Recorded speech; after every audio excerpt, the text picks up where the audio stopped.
Hello students, good morning. आज हम लोग साइंस के बहुत ही इम्पोर्टेंट सवालों को हल करेंगे और इसमें जो है से टॉप 80 सवाल को हमने चुना है जो निश्चित रूप से पेपर में टकरने वाले हैं। तो आप लोग वीडियो में बने रहें और अंतिम तक ज़रूर देखें। आई होप आप लोग बेस्ट तरीके से तैयारी कर रहे होंगे और ये तैयारी के लिए ज़बरदस्त क्वेश्चन को हमने छाटा। तो चलिए शुरू करते हैं। पहला क्वेश्चन कह रहा 1 मिली एम्पियर किसके बराबर होता है। तो 1 मिली एम्पियर जो है से मिली बराबर होता है 1 मिली बराबर 10⁻³ तो 10⁻³ एम्पियर हो जाएगा option number A. Second question कह रहा डीजल का उपयोग होता है। तो डीजल का उपयोग जो है से भारी वाहनों में किया जाता है, रेल इंजनों में किया जाता है और विद्युत उत्पादन में भी किया जाता है। ऑप्शन नंबर डी यानी सभी में। तीसरा क्वेश्चन कह रहा सौर सेल सौर ऊर्जा को किस में बदलता है। तो सौर सेल हम जानते हैं कि सौर सेल जो है से सौर ऊर्जा को विद्युत ऊर्जा में बदलता है यानी ऑप्शन नंबर डी। चौथा क्वेश्चन कहता है सोना की परमाणु संख्या कितनी होती है। तो सोना गोल्ड जिसे एयू से सूचित किया जाता है, इसका परमाणु संख्या 79 होती है। Option number C is correct. पांचवा क्वेश्चन कहता है निम्नलिखित में से कौन ऑक्सीकरण की क्रिया नहीं करता। तो दहन में ऑक्सीजन की आवश्यकता होती है, श्वसन में भी ऑक्सीजन चाहिए, भोजन का पचना ये भी ऑक्सीजन चाहिए, अवक्षेपण में ऑक्सीजन की क्रिया नहीं होती है। तो option number D is correct. छठा क्वेश्चन कह रहा है ऑक्सीजन की संयोजकता। ऑक्सीजन की संयोजकता ऑक्सीजन है जिसकी परमाणु संख्या 8 होती है, इसको तोड़ते हैं तो 2 और 6 में, तो इसमें 2 जो है से ग्रहण करने के लिए होता है जिसकी संयोजकता 2 मानी जाती है। तो इसका option number C is correct. सातवां क्वेश्चन कह रहा है अम्लीय वर्षा का पीएच मान कितना होता है। तो अम्लीय वर्षा का पीएच मान है 4.2 से लेके 5.6 के नीचे तक रहता है। तो 5.6 से कम अर्थात ऑप्शन नंबर बी। 8 क्वेश्चन कह रहा चींटी के डंक में कौन सा अम्ल पाया जाता है। तो चींटी के डंक में फार्मिक अम्ल पाया जाता है और फार्मिक अम्ल को ऐसे कहा जाता है मेथेनोइक अम्ल। तो मेथेनोइक अम्ल अर्थात option number C is correct. 9वां प्रश्न कह रहा कौन संवहन ऊतक है। तो संवहन ऊतक जाइलम में भी होती है और फ्लोएम भी होती है अर्थात ऑप्शन नंबर डी, बी और सी दोनों। 10वां प्रश्न कह रहा प्रोटोजोआ उत्सर्जी निष्कासन कैसे करता है। तो प्रोटोजोआ जो है उत्सर्जी पदार्थों का निष्कासन जो है से विसरण के द्वारा करता है, याद रखिएगा। 11वां प्रश्न कह रहा मनुष्य की सबसे बड़ी ग्रंथि। तो मनुष्य की सबसे बड़ी ग्रंथि होती है यकृत। 12वां प्रश्न कह रहा शरीर को संतुलन बनाए रखता है। तो शरीर को संतुलन जो बनाए रखता है वो हमारे सेरिबलम शरीर को संतुलन बनाए रखने में मदद करता है। 13 नंबर प्रश्न कहता है किशोरावस्था में होने वाले शारीरिक परिवर्तन का क्या कारण है। तो देखिए शरीर में जो परिवर्तन होता है किशोरावस्था में वो टेस्टोस्टेरोन हार्मोन और एस्ट्रोजन दोनों के कारण होता है। ऑप्शन नंबर डी, ए और बी दोनों। 14वां प्रश्न कहता है मानव के हृदय में कितने कोष्ठ होते हैं। तो मानव के हृदय में हम जानते हैं 4 कोष्ठ होते हैं। 4 कोष्ठ दायां लिंब, बायां लिंब, दायां निलय और बायां निलय। 15वां नंबर प्रश्न कहता है रक्त क्या है। तो रक्त एक तरल संयोजी ऊतक होता है। Option number A. 16वां प्रश्न कहता है जीन शब्द किसने प्रस्तुत किया। तो जीन शब्द को प्रस्तुत सबसे पहले जोहानसन ने किया था। 17वां प्रश्न कह रहा विद्युत चुंबक बनाने के लिए किस पदार्थ के छड़ का प्रयोग होता है। तो विद्युत चुंबक के लिए नरम लोहा का प्रयोग होता है तथा अस्थायी चुंबक बनाने के लिए जो है इस्पात का प्रयोग होता है। तो यहाँ 17 नंबर पूछ रहा है विद्युत चुंबक बनाने के लिए तो नरम लोहा हो जाए। 18वां प्रश्न कह रहा है जब किसी चालक तार विद्युत धारा प्रवाहित होती है तो गतिशील के कारण क्या हो। तो किसी भी चालक तार में विद्युत धारा प्रवाहित होने का सबसे जो बड़ा कारण है उसका मुक्त इलेक्ट्रॉन है। तो इलेक्ट्रॉनों के प्रवाह के कारण धारा प्रवाहित होती है। 19वां प्रश्न पे आते हैं। 19वां प्रश्न कह रहा ओम के नियम। तो ओम के नियम हमने सिद्ध किया है भी समानुपाती आय, समानुपाती के चिन्ह हटता है तो इसका नियतांक मान आ रहता है तो V बराबर हो जाएगा IR, V बराबर IR, ऑप्शन नंबर ए। अगला प्रश्न 20वां प्रश्न है, विभवांतर का ऐसे मात्रक क्या होता है? तो विभवांतर का ऐसे मात्रक वोल्ट होती है। 21वां प्रश्न कह रहा आमीटर का प्रतिरोध कितना होता है? तो अगर सबसे बढ़िया आमीटर है तो उसका प्रतिरोध 0 होता है। तो इसमें पूछा आमीटर, तो आमीटर का प्रतिरोध बहुत ही कम लेके चलेंगे, बहुत ही कम होती है। 22वां प्रश्न कह रहा है विद्युत बल्ब का फिलामेंट किस धातु का बना होता है? तो विद्युत बल्ब का जो फिलामेंट है वो टंगस्टन धातु का बना होता है, जो 3600 डिग्री सेल्सियस तक बिना गले हुए प्रकाशित होते रहता है तथा नाइक्रोम जो है से हीटर में लगाया जाता है। अगला प्रश्न 23वां कह रहा है रियोस्टेट का क्या उद्देश्य है? तो देखिए रियोस्टेट का जो उद्देश्य है वो विद्युत धारा का परिमाण में वृद्धि भी करता है और कमी भी करता है। तो इसमें कमी और वृद्धि दोनों होगा, तो बी और सी, इसमें ऑप्शन नहीं दिया है तो बी और सी दोनों हो गए। 24वां प्रश्न कह रहा है विद्युत आवेश का ऐसे मात्रक, तो विद्युत आवेश का ऐसे मात्रक कूलम होती है। 25वां प्रश्न कह रहा है श्वसन का अंतिम उत्पाद क्या है? तो श्वसन का देखिए अंतिम उत्पाद जो है से कार्बन डाइऑक्साइड जल भी बनाता है H2O और अंतिम उत्पाद ATP के रूप में ऊर्जा का निर्माण करता है। तो option number D is correct. फिर अगला कह रहा है 26वां दांत के सबसे ऊपरी परत को क्या कहते हैं? तो दांत के जो सबसे ऊपरी परत होता है उसको इनामल कहते हैं। 27वां प्रश्न कह रहा है कि मानव आहार नाल का सबसे लंबी भाग कौन सी होती है? तो पचने के लिए छोटी आंत में पूरी तरह से पाचन होता है, इसकी लंबाई भी ज़्यादा होती है 8 मीटर तक, तो सबसे लंबा भाग छोटी आंत होती है। फिर 28वां प्रश्न कह रहा है पराग कण निम्नलिखित में से किसके अंतर होता है? तो पुष्प में पराग कण जो है से परागकोश के भीतर पाए जाते हैं। 29वां प्रश्न कह रहा है चालनी नलिकाएं कहाँ पाई जाती है? तो चालनी नलिकाएं पौधे के फ्लोएम में पाई जाती है। 30वां प्रश्न कह रहा RBC यानी red blood cell, red blood cell का जीवन काल है 120 दिन होती है, 120 दिन यानी 4 महीना। 31वां प्रश्न कह रहा मानव शरीर की सबसे लंबी कोशिका, तो मानव शरीर की सबसे लंबी कोशिका न्यूरॉन होती है। 32वां नंबर प्रश्न कह रहा अंडाणु का निषेचन कहाँ होता है? तो स्त्रियों में अंडाणु का निषेचन फैलोपियन नलिका में, फैलोपियन ट्यूब में होती है। 33वां प्रश्न कहता है निम्नलिखित में से कौन पादप हार्मोन नहीं है? तो पादप हार्मोन जानते हैं 5 होता है, इसमें एथिलीन है, साइटोकाइनिन है, ऑक्सिन है, लेकिन ऑक्सीटोसिन जो है से पादप हार्मोन नहीं, तो इसका ऑप्शन नहीं पूछा है तो ऑक्सीटोसिन हो जाएगा, ऑप्शन नंबर डी। 34वां प्रश्न कह रहा फूल का नर प्रजनन अंग, तो नर प्रजनन अंग पुंकेसर होती है, बाकी अंडाशय, वर्तिकाग्र और वर्तिका ये जो है से मादा प्रजनन अंग। 35वां सवाल कह रहा है कि निम्नलिखित में से विखंडन किस में नहीं होता? तो विखंडन जो है अमीबा में होती है, पैरामीशियम यूग्लिना, ईस्ट में जो है से मुकुलन होती है, मुकुलन की क्रिया द्वारा ईस्ट में पनपता है, तो ऑप्शन नंबर बी करेक्ट होगा इसका।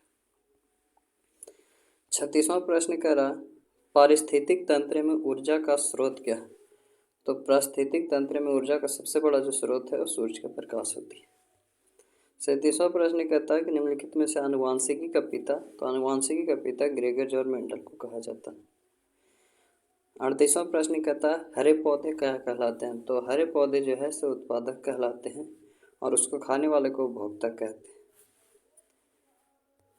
39वां प्रश्न कह रहा नर युग्मक गुणसूत्रों की संख्या कितनी होती है? तो युग्मक में टोटल गुणसूत्रों की संख्या 46 होती है और युग्मक में 23 जोड़ी होती है, तो यहाँ युग्मकों में पूछिए तो 23 हो जाएगी। 40वां प्रश्न कह रहा है, हम लोग 40 प्रश्न तक पहुँच गए। 40 और प्रश्न है, 80 प्रश्न जो मोस्ट इम्पोर्टेंट क्वेश्चन है, जो बोर्ड के लेवल से तैयार सेट किया गया है। तो 40वें प्रश्न पढ़ते हैं, कहता है कि ओजोन परत में किस में पाई जाती है? तो ओजोन परत जो है समताप मंडल में पाई जाती है, समताप मंडल को ही स्ट्रेटोस्फीयर कहा जाता है। ट्रोपोस्फीयर हो जाए सबसे निचली परत, क्षोभमंडल को कहा जाता है। आयनोस्फीयर आयन मंडल को, एक्सोस्फीयर बहिर्मंडल को कहा जाता है। 41वें प्रश्न पे आते हैं, ऐसे तत्व जो इलेक्ट्रॉन को त्याग कर धन आयन बनाता है, तो जो इलेक्ट्रॉन त्याग कर धन आयन बनाता है वो धातु कहलाता है। तो ये धातु ऑप्शन नंबर बी करेक्ट होगा। फिर कह रहा है लोहे पे जिंक को लेपित करने की क्रिया को क्या कहते हैं? तो लोहे पे जिंक को लेपित करने की क्रिया गैल्वेनाइजेशन कहलाता है, यानी यसद लेपन भी इसको कह सकते हैं, यसद लेपन, इसी को गैल्वेनीकरण भी कहा जाता है। 43वें प्रश्न कह रहा है कौन सा संयोजिक यौगिक है? तो सहसंयोजिक यौगिक जो है सहसंयोजिक यौगिक CH4 होती है, जिसे मेथेन भी कहते हैं। तो इसका ऑप्शन नंबर सी हो जाएगी। 44वें प्रश्न कह रहा है आभूषण बनाने वाला सोना होता है। तो आभूषण बनाने के लिए सोना जो है 22 कैरेट होता है, पूरी तरह से शुद्ध सोना जो है 24 कैरेट का होता है, जिसमें 2 कैरेट को है कॉपर मिला दिया जाता है ताकि सोना को मजबूती दिया जा सके। 45वें नंबर प्रश्न कह रहा है उत्कृष्ट गैस जिसे नोबेल गैस भी कहते हैं। तो नोबेल गैस जो है अंतिम 18वें वर्ग में पाया जाता है। तो 18वें वर्ग में है आर्गन, तो इसका ऑप्शन नंबर सी हो जाएगा। 40वें प्रश्न कह रहा है तांबा और टीन के मिश्र धातु को क्या कहते हैं? तो तांबा और टीन के मिश्र धातु कांसा कहते हैं, जिसमें 88% तांबा होता है और 12% टीन पाया जाता है। 47वें नंबर प्रश्न कह रहा प्लास्टर ऑफ पेरिस का सूत्र। तो प्लास्टर ऑफ पेरिस का सूत्र होता है CaSO4 इंटू हाफ H2O। इस ऑप्शन में नहीं दिया गया, 12 दिया है जो कि गलत है, तो ये ऑप्शन सही मानिएगा, CaSO4 इंटू हाफ H2O। 48वें नंबर प्रश्न कह रहा है अम्ल और क्षार को आपस में अभिक्रिया करने पर क्या बनाता है? तो अम्ल और क्षार मिलकर लवण और जल बनाते हैं, तो इसका ऑप्शन नंबर सी हो जाएगा। 49वें नंबर प्रश्न कह रहा है शुष्क बुझा हुआ चूना। तो बुझा हुआ चूना का सूत्र होता है CaOH के हॉल्ट। 50वें नंबर प्रश्न कह रहा है कौन भस्म नहीं है? भस्म यानी कि क्षार नहीं है, तो इसका CaO कैल्शियम ऑक्साइड भस्म है, NaOH है, Na2CO3 है, NaCl नहीं, ऑप्शन नंबर बी। 51 प्रश्न क्या कर रहा जस्ता का अयस्क है? तो जस्ता का अयस्क होता है जिंक ब्लेड। 52वां नंबर प्रश्न कह रहा है सिलिकॉन क्या है? तो सिलिकॉन जो है से एक मिश्रित यानी उप धातु होती है, मेटलाइड होती है, मेटलाइड उप धातु होती है। अगला कह रहा है एल्कोहल में कौन सा तत्व उपस्थित होता है? तो एल्कोहल जो है अगर एथेनॉल कोई भी लिखते हैं सूत्र तो CnH2n और OH+1OH।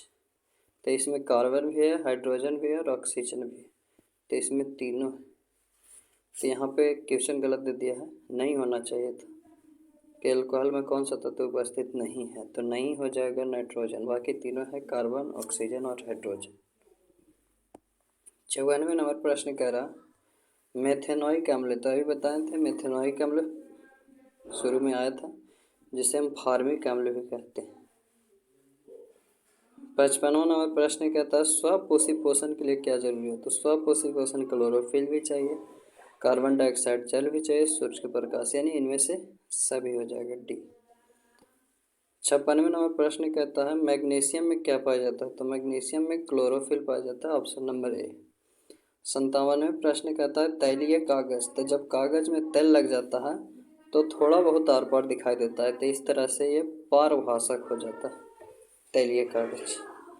58 प्रश्न कहता है लेंस द्वारा उत्पन्न आवर्धन का ऐसे मात्रा क्या होता है? तो लेंस जो उत्पन्न आवर्धन होता है उसका मात्रा कोई नहीं होता, अर्थात मात्रा विहीन होती है, ऑप्शन नंबर डी, कोई मात्रक नहीं होती। 59वें प्रश्न कहता है प्रकाश की चाल विभिन्न माध्यमों में। तो प्रकाश की चाल विभिन्न माध्यमों में भिन्न भिन्न होती है, जैसे निर्वात में होती है 3 × 10⁸। जब माध्यम बदलती है तो इसकी चाल भी बदल जाती है। फिर 60वें प्रश्न कहता है वायु में प्रकाश की चाल निर्वात की अपेक्षा। तो वायु में है से निर्वात में ज़्यादा चलता है और वायु में आने के बाद थोड़ा बहुत कम जाती है। निर्वात में होती है 3 × 10⁸ मीटर प्रति सेकेंड। 61वां प्रश्न कहता है लेंस के मुख्य फोकस की संख्या कितनी होती है। तो लेंस की मुख्य फोकस की संख्या जो है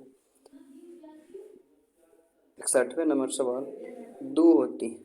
मुख्य फोकस इसमें 2 होती है लेंस में, एक f1 होती है और एक f2 होती है।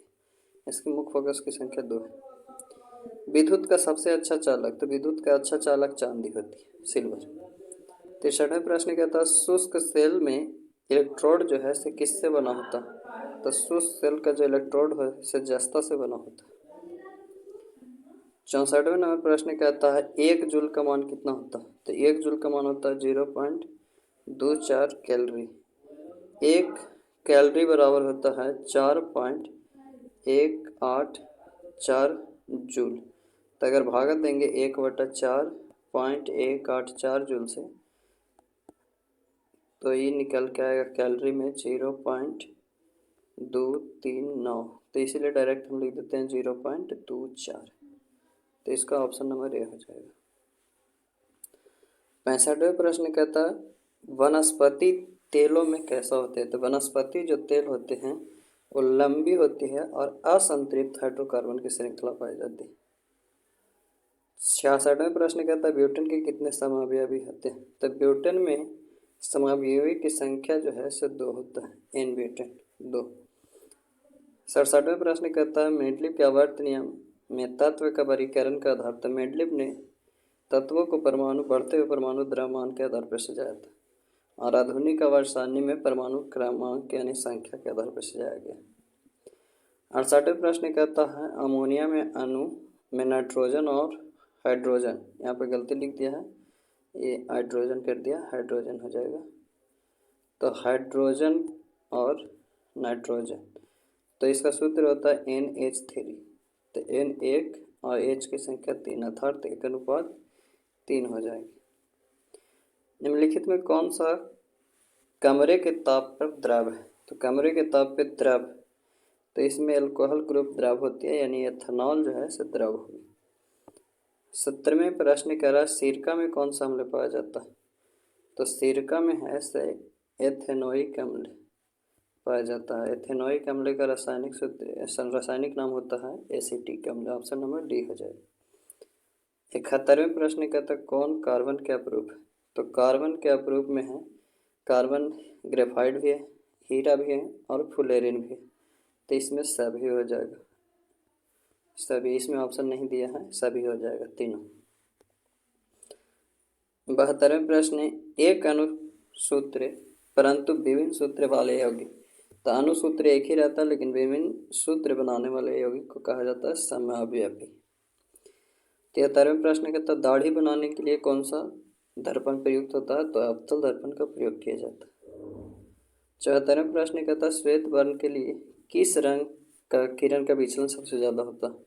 तो बैगनी का विचलन सबसे अधिक होता है। अगर तरंग दैर्ध्य की बात करता है तो तरंग दैर्ध्य जो है सबसे अधिक लाल रंग की होती है और सबसे कम बैगनी का। तो विचलन सबसे अधिक किसका कहेगा। तो विचलन सबसे अधिक बैगनी की होती है। समतल दर्पण की फोकस दूरी। तो समतल दर्पण का पृष्ठ समतल होता है, तो समतल होने के कारण इसका कोई वक्रता केंद्र नहीं होता, जिसके कारण इसकी जो फोकस दूरी है से अनंत होती है। Option number A. 76वें प्रश्न कह रहा है अवतल दर्पण के सामने वस्तु को कहाँ रखा जाए कि उसका प्रतिबिंब उल्टा वास्तविक और समान बने। तो अगर कोई अवतल दर्पण है तो अवतल दर्पण के सामने वस्तु को अगर सी पे रखा जाए तो सी से होते हुए एफ से गुजरती है और यहाँ पे वस्तु का जो प्रतिबिंब है से समान बनती है, यानी वक्रता केंद्र पर रखने पर। 77वें प्रश्न कहता है तारे का टिमटिमाना। तारे का टिमटिमाने का कारण है वायुमंडलीय अपवर्तनांक। 78वें प्रश्न कहता है मानव नेत्र में के लिए दृष्टि का स्थायित्व कितना होता है। तो मानव नेत्र का दृष्टि का स्थायित्व 1/16 सेकेंड के लिए होता है, यानी हम किसी वस्तु को देखते हैं तो उसको अपने दिमाग में 1/16 सेकेंड के लिए उसको होल्ड करके रखता है। 79वें प्रश्न कहता उत्तल दर्पण से बना प्रतिबिंब कैसा होता है।